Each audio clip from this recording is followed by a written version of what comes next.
Jemaat Tuhan yang terkasih, mari kita mempersiapkan hati kita untuk masuk di dalam pelayanan firman. Sebelum kita membaca dan merenungkan firman Tuhan, mari kita berdoa, mohon pimpinan Roh Kudus. Kita berdoa. Di pagi hari yang cerah ini Tuhan, kami boleh datang, bersujud, bersyukur, memuji dan membesarkan nama Tuhan. Dan hari ini juga Tuhan, kami akan membaca dan merenungkan firman-Mu. Firman-Mu yang akan menguatkan dan meneguhkan. Firman-Mu yang akan menunjukkan arah dalam perjalanan hidup kami Tuhan. Oleh sebab itu, biarlah Roh Kudus-Mu menguasai setiap hati dan pikiran kami. Supaya setiap firman yang kami baca, kami renungkan bersama-sama pada pagi hari ini. Di dalam tuntunan Roh Kudus-Mu jugalah kami boleh melakukan itu. Hamba-Mu dengan segala keterbatasannya yang ada sebagai manusia, tapi Engkau yang tidak terbatas Tuhan, sanggup mengurapi dan memampukan hamba-Mu untuk menyampaikan kebenaran firman-Mu. Berkati juga seluruh hamba-hamba-Mu yang boleh hadir pada pagi hari ini. Biarlah kami boleh mengalami perjumpaan dengan Tuhan melalui setiap pujian, pembacaan firman dan perenungan firman pada pagi hari ini. Bersabdalah ya Tuhan, karena kami anak-anak-Mu sudah siap untuk mendengarkannya. Di dalam nama Yesus Kristus, firman yang hidup, kami berdoa. Amin. Jemaat Tuhan yang terkasih di dalam Yesus Kristus, pembacaan firman Tuhan pada pagi hari ini terambil di dalam Kisah Para Rasul. Kitab Kisah Para Rasul pasal yang ke-7, ayat yang ke-55 sampai dengan ayat yang ke-60. Kisah Para Rasul pasal 7 ayat yang ke-55 sampai dengan ayat yang ke-60. Demikianlah firman Tuhan. Tetapi Stefanus yang penuh dengan Roh Kudus menatap ke langit, lalu melihat kemuliaan Allah dan Yesus berdiri di sebelah kanan Allah. Lalu katanya, "Sungguh aku melihat langit terbuka dan anak manusia berdiri di sebelah kanan Allah." Maka berteriak-teriaklah mereka dan sambil menutup telinga serentak menyerbu dia. Mereka menyeret dia keluar kota lalu melemparinya. Dan saksi-saksi meletakkan jubah mereka di depan kaki seorang muda yang bernama Saulus. Sedang mereka melemparinya, Stefanus berdoa katanya, "Ya Tuhan Yesus, terimalah rohku." Sambil berlutut ia berseru dengan suara nyaring, "Tuhan, janganlah tanggungkan dosa ini kepada mereka." Dan dengan perkataan itu meninggallah ia. Berbahagialah orang yang mendengar firman Tuhan serta memeliharanya. Haleluya.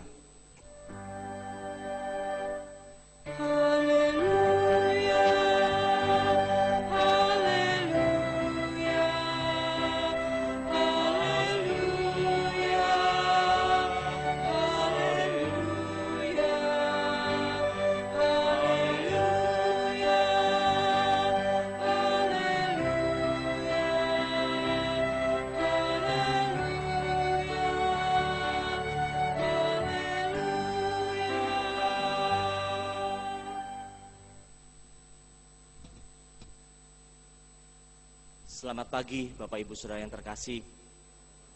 Shalom bagi kita semua. Bapak Ibu Saudara-saudara yang terkasih di dalam Yesus Kristus, pembacaan firman Tuhan pada hari ini mengambil tema setia beriman sampai mati. Setia beriman sampai mati. Pertanyaannya, Bapak Ibu Saudara yang hadir pada saat ini bersama-sama dengan saya sampai hari ini, apakah kita masih setia? Setia beriman kepada Yesus.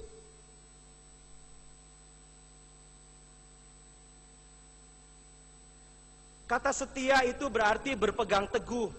Berpegang teguh kepada janji. Kata setia itu memiliki sebuah pendirian yang kuat, pendirian yang teguh.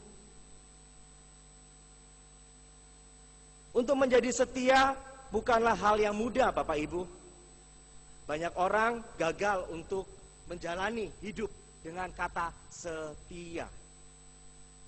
Apalagi ketika kesetiaan atau kata setia itu diperhadapkan dengan sebuah penderitaan, sebuah kenyataan hidup yang kurang menyenangkan, yang menyesakkan hati, dan itu mungkin muncul dari setiap permasalahan-permasalahan yang terjadi di dalam kehidupan kita.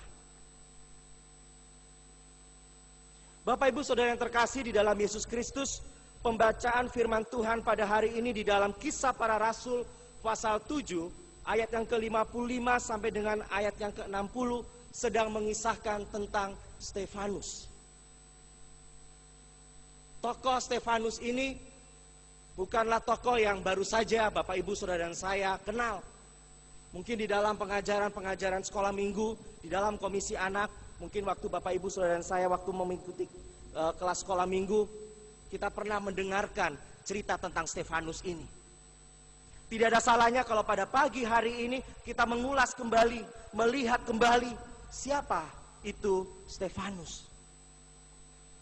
Mengapa Stefanus mengakhiri hidupnya dengan sangat mengenaskan, sangat mengerikan. Dia mati dilempari batu. Ada apa dengan Stefanus? Apa yang terjadi dengan Stefanus? Siapa Stefanus itu? Kalau di dalam Kisah Para Rasul pasal 6, kisah Stefanus ini mulai diceritakan atau mulai dimunculkan.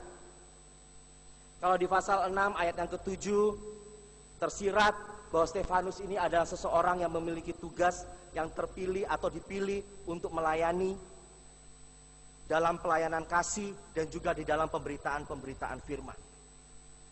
Melalui pelayanan yang dilakukan oleh Stefanus ini di dalam Kisah Para Rasul pasal 6 khususnya ayat yang ke-7 dan ayat yang ke-8 kita bisa melihat apa yang dilakukan oleh Stefanus.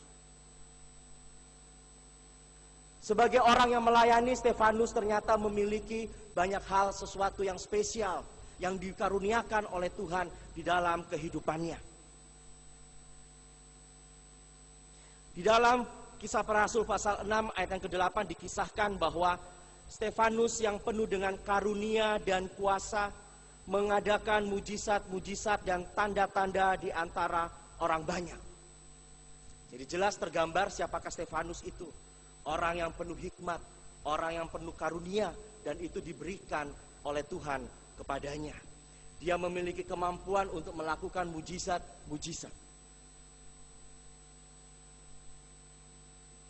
Sampai di dalam sebuah percakapan antara Stefanus dengan orang-orang Yahudi, di situ dikatakan bahwa ketika percakapan terjadi di ayat yang ke-10 pasal 6, tetapi mereka tidak sanggup melawan hikmatnya dan roh yang mendorong dia berbicara.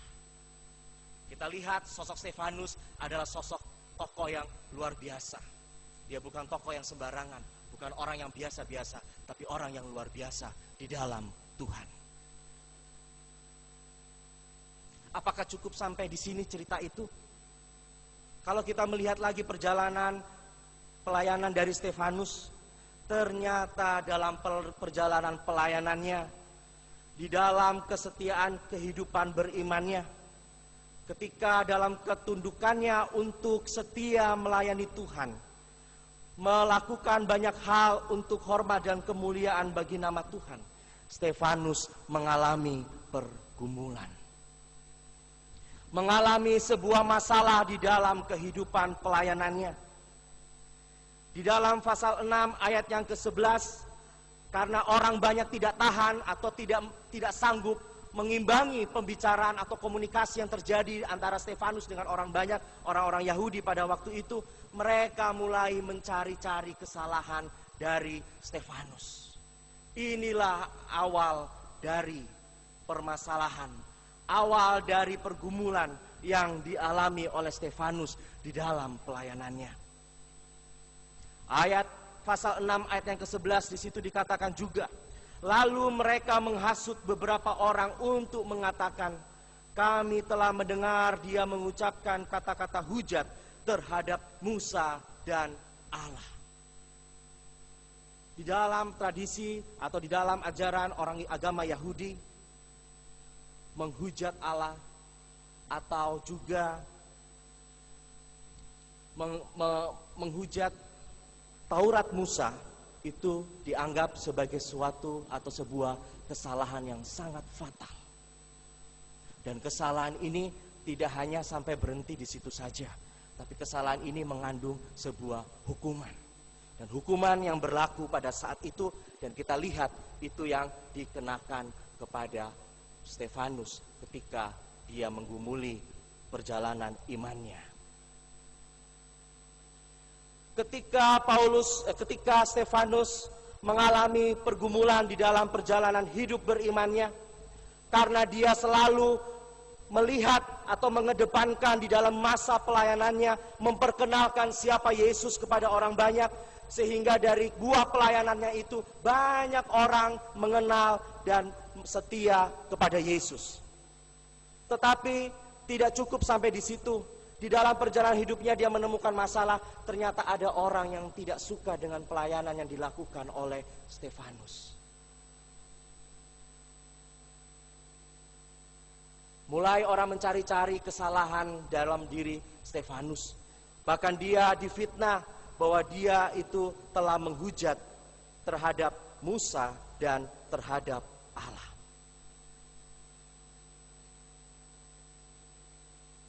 Di dalam Kisah Para Rasul pasal 6 ayat 13 sampai dengan ayat yang ke-14, di situ jelas apa yang disampaikan oleh para saksi yang ingin memberatkan kesalahan dalam diri Stefanus. Di dalam pasal 6 ayat 13 sampai 14 di situ dikatakan, lalu mereka memajukan saksi-saksi palsu yang berkata, orang ini terus-menerus mengucapkan perkataan yang menghina tempat kudus ini dan hukum Taurat. Sebab kami telah mendengar dia mengatakan bahwa Yesus orang Nazaret itu akan merubuhkan tempat ini dan mengubah adat istiadat yang diwariskan oleh Musa kepada kita. Bagi orang Yahudi, ini adalah sebuah masalah yang tidak biasa-biasa. Ini masalah yang sangat krusial, masalah yang khusus dan harus ditangani secara khusus. Orang yang melakukan kesalahan ini harus dihukum. Hukumnya itu adalah hukum yang berat, tidak main-main. Lalu di dalam perikop pasal yang ke-7 kita melihat bahwa ketika pada akhirnya Stefanus diarak untuk dibawa ke depan mahkamah agama Yahudi, dan orang para saksi menyerukan kesalahan apa yang telah dibuat oleh Stefanus. Lalu kata imam besar itu bertanya kepada Stefanus di dalam pasal 7 ayat yang pertama, benarkah demikian? Benarkah demikian? Benarkah apa yang engkau lakukan, hai Stefanus, seperti yang telah disampaikan oleh para saksi tadi? Stefanus tidak menjawab atau membenarkan bahwa ia melakukan seperti itu. Tetapi kita melihat bagaimana seorang Stefanus menjelaskan, justru dia menjelaskan bagaimana perjalanan hidupnya, bagaimana pengalaman imannya. Dia menceritakan di dalam pasal yang ke-7 ayat yang pertama sampai dengan ayat yang ke-53. Dia menjelaskan pemahaman iman yang benar, bahwa dia sebenarnya adalah orang yang benar dan dia tidak melakukan kesalahan apapun seperti yang dituduhkan oleh para saksi tadi. Buktinya apa? Dia menjelaskan secara gamblang dari pemanggilan Abraham sampai kepada pengenalan akan orang benar yang mati di dalam diri Yesus Kristus, yang pada akhirnya banyak orang mengenal dia dan percaya kepada Yesus. Itulah yang dijelaskan oleh Stefanus di dalam dia mempertahankan atau membela diri demi sebuah kebenaran. Ternyata itu bukan membuat orang-orang Yahudi, para pemuka-pemuka agama, para petinggi-petinggi agama Yahudi cukup sampai berhenti di situ melihat atau mengasihani Stefanus. Ketika Stefanus semakin menjelaskan beberapa hal, banyak hal tentang pengenalannya dia, kecintaannya dia tentang Yesus, pengalaman imannya di dalam kisah pelayanannya karena pertolongan Yesus, sehingga dia menjadi percaya dan menjadi pengikut Yesus, itu semakin membuat mereka geram, membuat mereka semakin marah, dan mereka memerintahkan untuk Stefanus dibawa keluar dan segera dihukum mati. Dan hukum yang berlaku pada waktu itu adalah dia dirajam atau dilempar dengan batu sampai mati. Tidak hanya sekedar dilempari batu atau dirajam dengan batu, tidak, tapi harus sampai mati.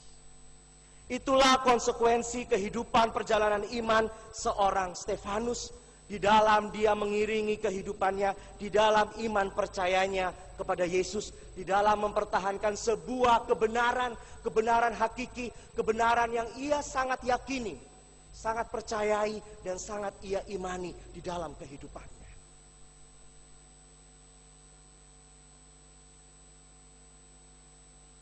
Bapak, Ibu, Saudara yang terkasih di dalam Yesus Kristus, melihat kisah Stefanus ini, kisah ini menunjukkan bagaimana kesetiaan iman dalam diri Stefanus kepada Yesus. Itu nyata dan terlihat. Sosok Stefanus ini mau menjelaskan kepada kita semua sosok yang penuh dalam kesetiaan. Sosok seorang tokoh yang mengenal dan memegang teguh terhadap janji imannya, memegang teguh apa yang ia yakini sampai titik darah penghabisan.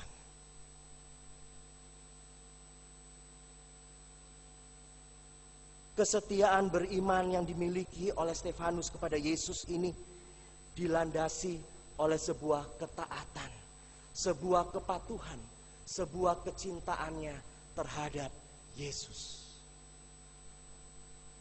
Kalau tanpa ada ketaatan, kepatuhan, dan kecintaannya atau rasa kasihnya kepada Yesus secara mendalam, secara baik dan secara benar, tidak mungkin seorang Stefanus bisa melakukan hal itu. Tidak mungkin seorang Stefanus berani mempertahankan secara benar apa yang ia yakini, apa yang ia imani di dalam perjalanan hidupnya. Ketaatan, kepatuhan, dan kecintaannya atau kasihnya kepada Yesus yang ia imani, itulah yang membuat Stefanus mampu berdiri dan hidup setia di dalam kehidupan imannya kepada Yesus. Dan inilah yang menjadi dasar di dalam ia menjalani hidup berimannya kepada Yesus. Dan inilah yang menjadi dasar bagi Stefanus di dalam menjalani seluruh kehidupannya, seluruh pelayanan yang Tuhan percayakan kepada dia. Bapak, Ibu, Saudara yang terkasih di dalam Yesus Kristus, kesetiaan terjadi justru ketika Stefanus teruji, ketika Stefanus diperhadapkan dalam sebuah kesulitan atau sebuah penderitaan. Itulah yang menguji Stefanus. Seberapa jauh, sampai di mana kemampuan Stefanus untuk bertahan, untuk berpegang teguh setia dalam menjalani hidup berimannya di tengah kesulitan, penderitaan yang ia alami. Jemaat Tuhan yang terkasih di dalam Yesus Kristus, kalau kita tarik di dalam kehidupan kita masa kini, kata setia itu makin hari bisa mengalami kelangkahan. Kesetiaan perlahan-lahan mulai luntur atau mulai hilang. Kesetiaan itu dalam kehidupan kita, kalau kita mau jujur, kita boleh bertanya kepada diri kita masing-masing. Sebab itu seperti yang di awal tadi saya katakan, apakah kita masih setia kepada Yesus sampai hari ini? Banyak orang mengaburkan arti kesetiaan. Arti kesetiaan atau kata setia disalahartikan, atau bahkan kata setia itu dapat diperjualbelikan. Kata setia itu tidak lagi menempati arti yang sebenarnya, yang berpegang teguh kepada sebuah janji, berpegang teguh atau selalu bertahan sampai kesudahannya. Banyak orang mengalami kesetiaan itu pupus di tengah jalan karena masalah kegagalan atau permasalahan atau penderitaan yang dihadapinya. Banyak orang mengalami keputusasaan karena dia tidak mampu menjalani hidup yang dikatakan kata hidup dalam kesetiaan.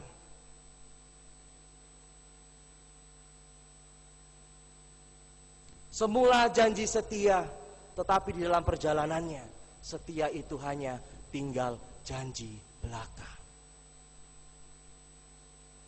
Bahkan di dalam kehidupan beriman pun kata setia itu menjadi peranan yang penting. Dan kata setia itu diperhadapkan di dalam kehidupan beriman Bapak, Ibu, Saudara, dan saya pada saat ini di dalam pemberitaan firman kita. Masihkah kita setia beriman kepada Yesus sampai kesudahannya? Bukankah di dalam kehidupan ini ketika orang diperhadapkan dengan sebuah penderitaan, sebuah permasalahan dalam hidup, kecenderungan manusia itu ingin lari, takut untuk menghadapi sebuah masalah, takut untuk menghadapi sebuah yang namanya penderitaan. Kalau boleh jauh-jauh deh kata penderitaan itu, jauh-jauh masalah itu menghampiri dalam hidup saya atau kehidupan keluarga saya. Kalau boleh hidup saya atau hidup keluarga saya adalah hidup yang tenang, damai sejahtera, yang semua membuat saya merasa bahagia, nyaman, saya bisa tertawa, saya bisa tersenyum, bahagia. Tapi jangan, kalau penderitaan itu datang, berhenti dulu sampai di situ. Jangan sampai masuk di dalam kehidupan saya atau kehidupan keluarga kita.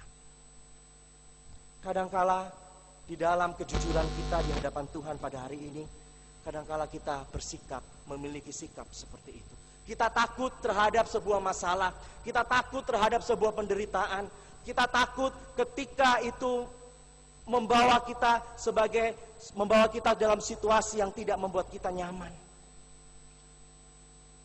Apalagi ketika itu di dalam kehidupan beriman kita.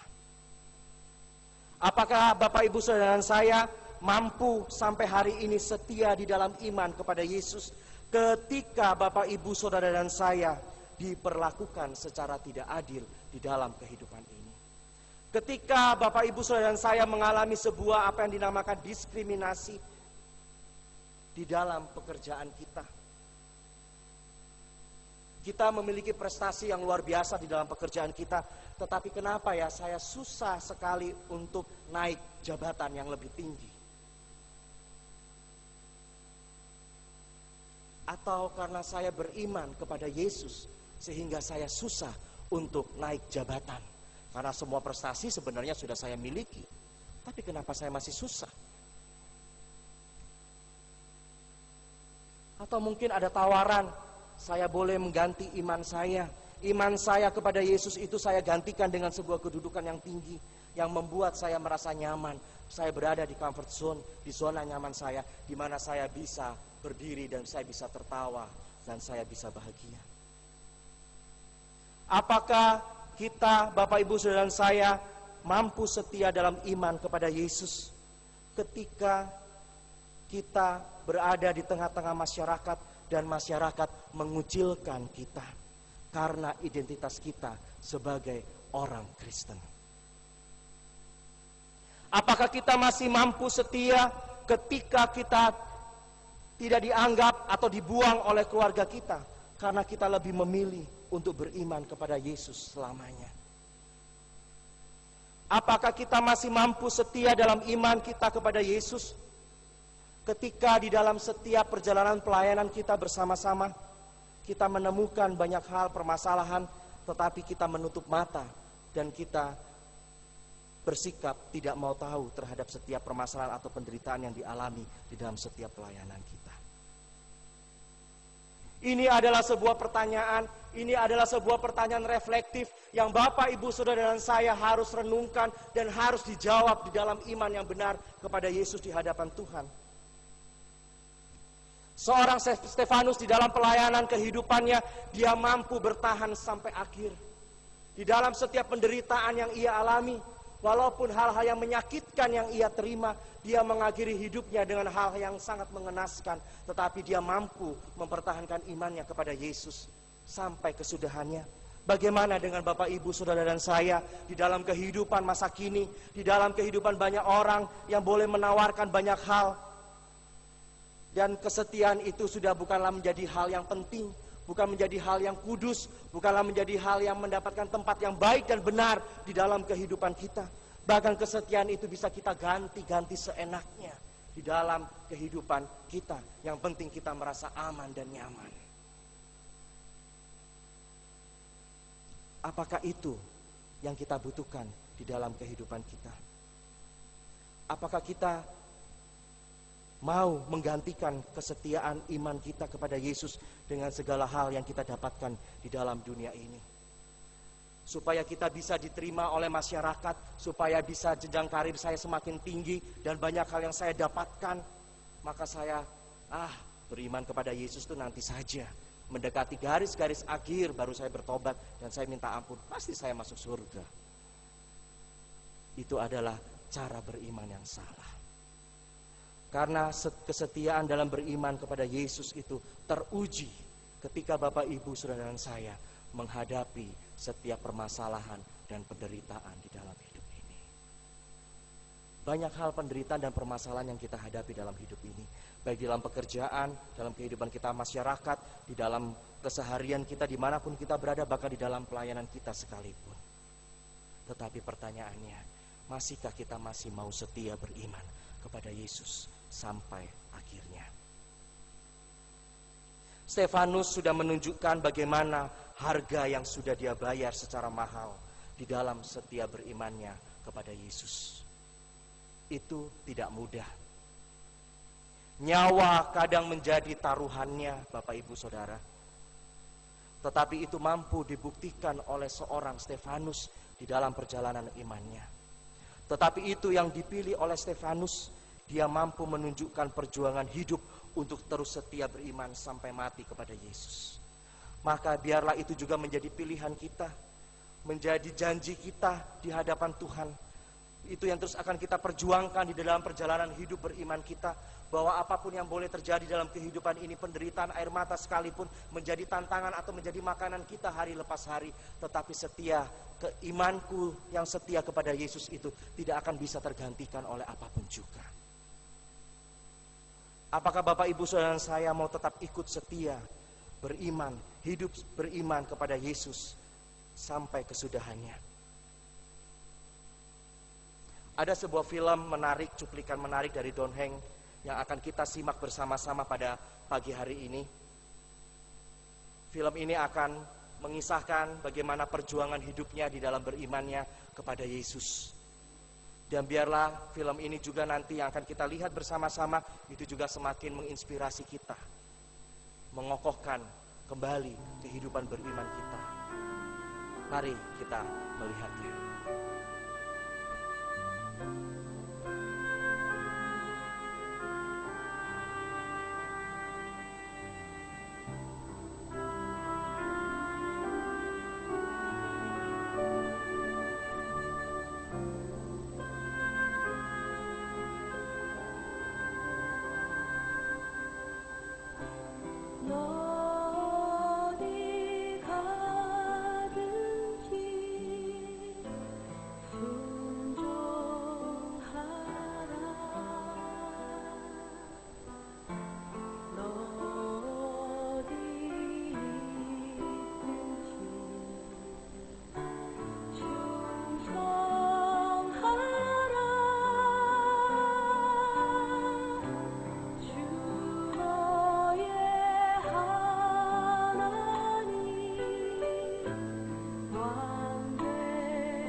Jemaat Tuhan yang terkasih, cuplikan film yang baru kita lihat tadi menggambarkan bagaimana perjuangan hidup beriman itu yang harus dipertahankan.